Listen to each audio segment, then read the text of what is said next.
Bonjour à tous, je suis Hervé Ballot. Bienvenue dans ce moment d'ouverture de nos cœurs, de notre esprit, notre mental à l'infini. Le yoga est une science antique d'autoréalisation et de réalisation en Dieu. Le mot yoga en sanskrit signifie unité, union, unicité. Le yoga consiste en reporter notre attention et notre conscience à se reposer dans sa nature spirituelle essentielle.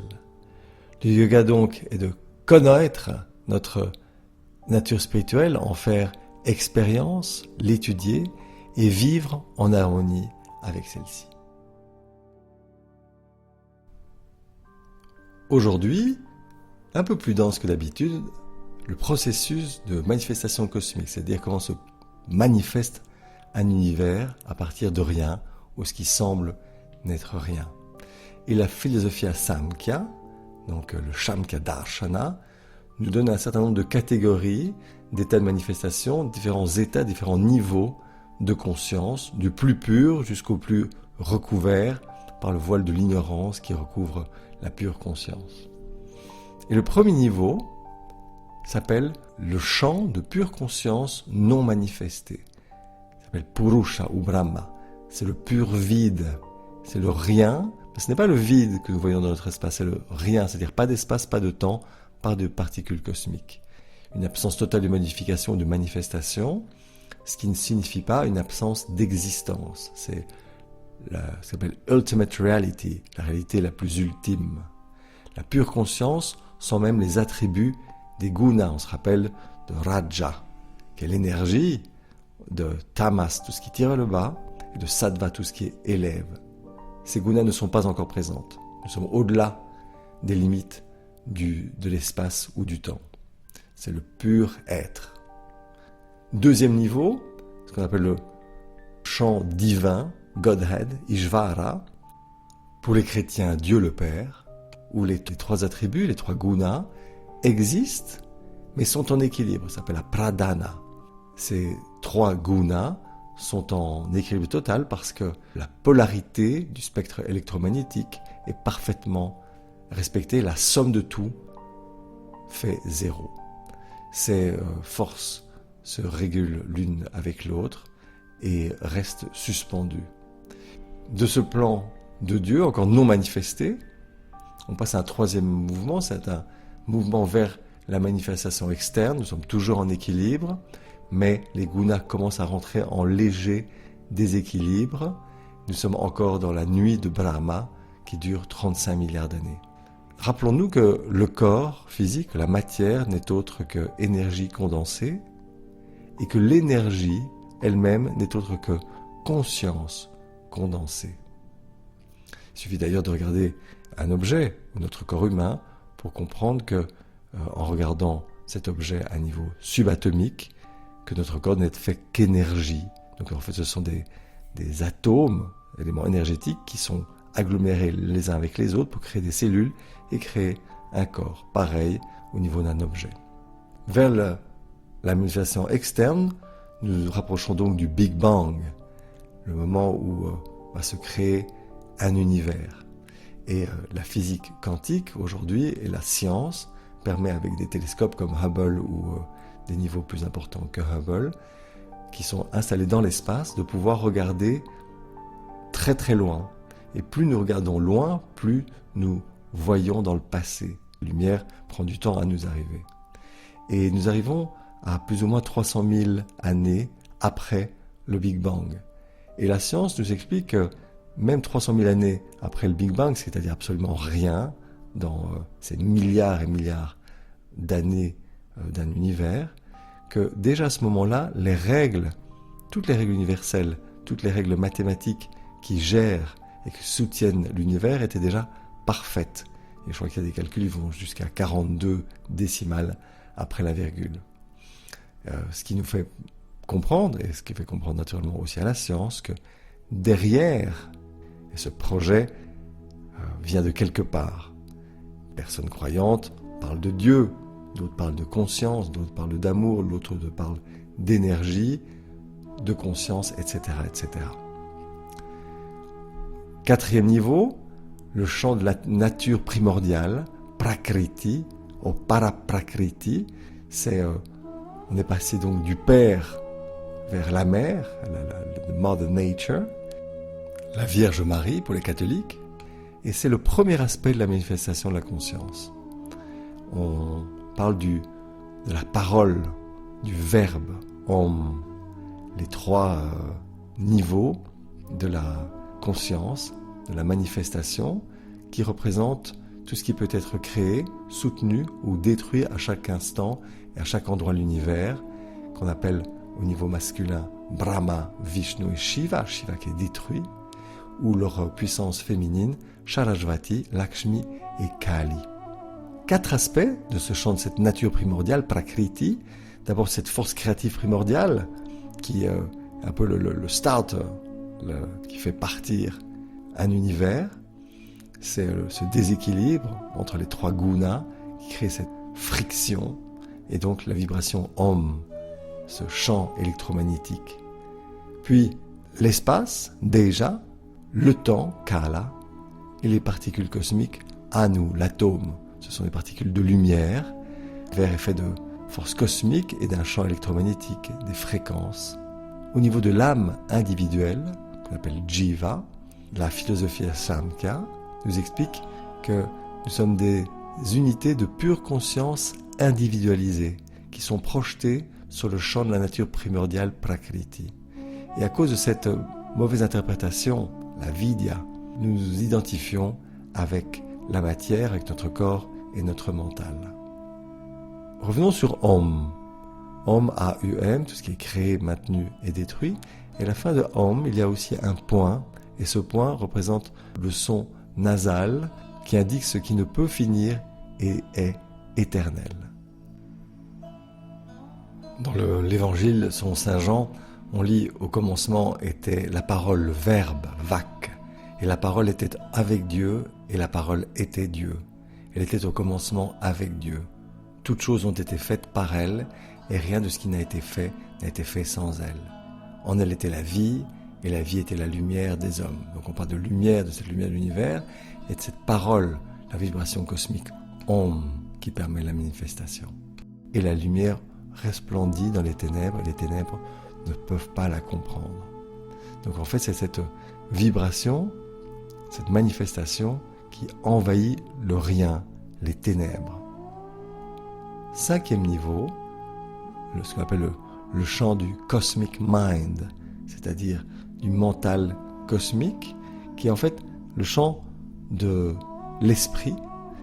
On se rappelle ce champ de l'esprit à 4 niveaux, et ce sont les 3 plus purs, c'est-à-dire le mental sensoriel, manas, buddhi, qui est ce potentiel d'aller ou vers l'intellectuel ou vers l'intelligence du cœur, et chitta, le réservoir des impressions mentales. Ce qu'on appelle la conscience christique. Jésus s'appelait Jésus, mais est devenu le Christ, parce qu'à 30 ans, il a atteint cette conscience sans voile. Donc la conscience la conscience christique. On parle des aspects d'individualité, donc des processus mentaux et intellectuels. On parle de l'esprit et de la nature qui dansent ensemble, qui rentrent en manifestation, l'un supporté par l'autre.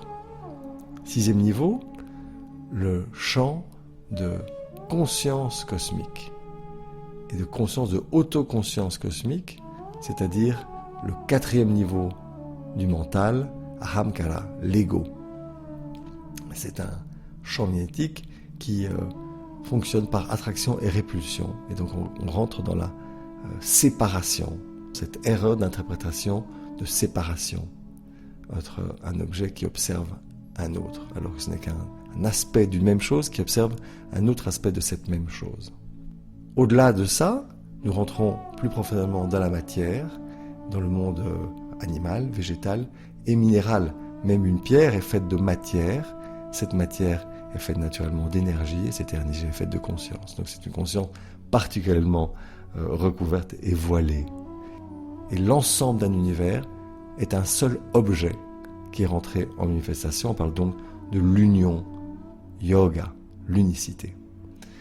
Alors, réfléchissons et raisonnons un petit peu sur ce concept de manifestation cosmique en observant notre corps, notre esprit dans cet univers immense. Namasté.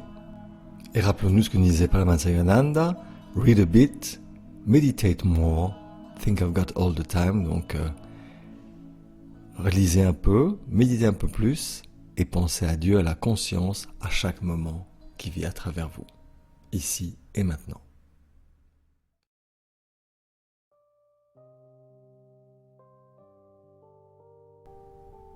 Nous nous préparons à notre méditation quotidienne, assis confortablement avec le dos droit, arqué, sans appui, épaules basses, relaxées, nuque allongée, sans tension, épaules en arrière, poitrine en avant, nuque allongée, menton bas, le regard au troisième œil dans le Kutashta, le Yin Tang chinois.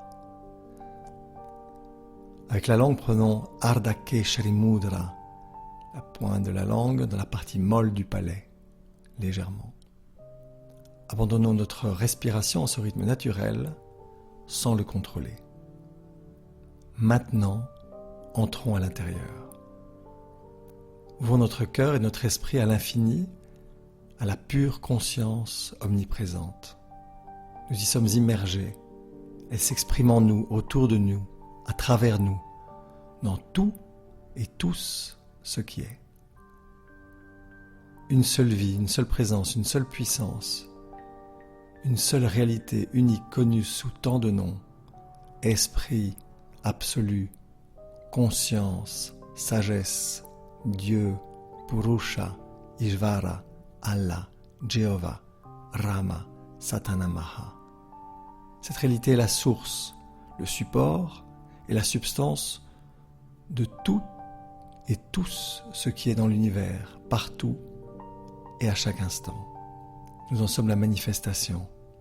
Reconnaissons que précisément ici où nous sommes, juste maintenant, à ce moment précis, cette réalité est totalement présente, pleinement éveillée et active à travers nous. Prenons conscience et rappelons-nous que nous sommes comme des vagues sur l'océan de cette conscience divine.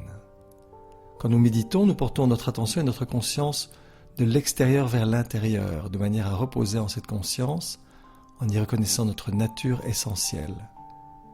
Nous tournons simplement notre attention de la périphérie de notre conscience vers la profondeur au fond de nous, comme les vagues retournent vers la mer.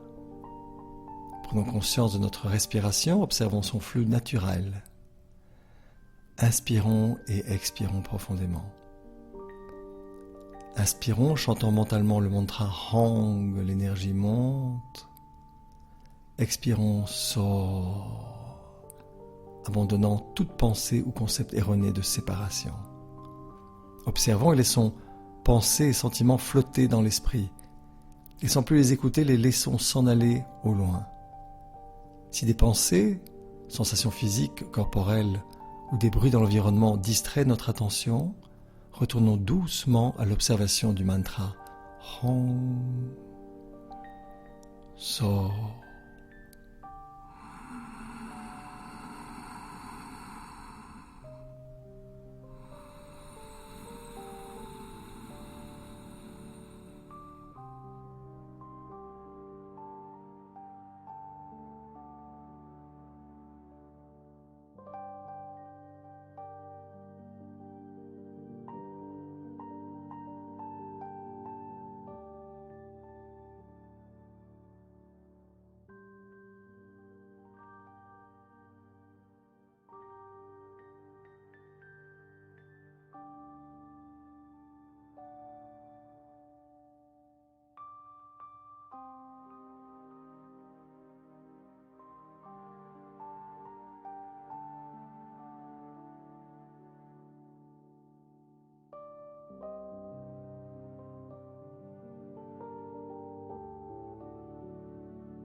Détachons notre attention du mantra et du mouvement de l'énergie, du prana, du chi.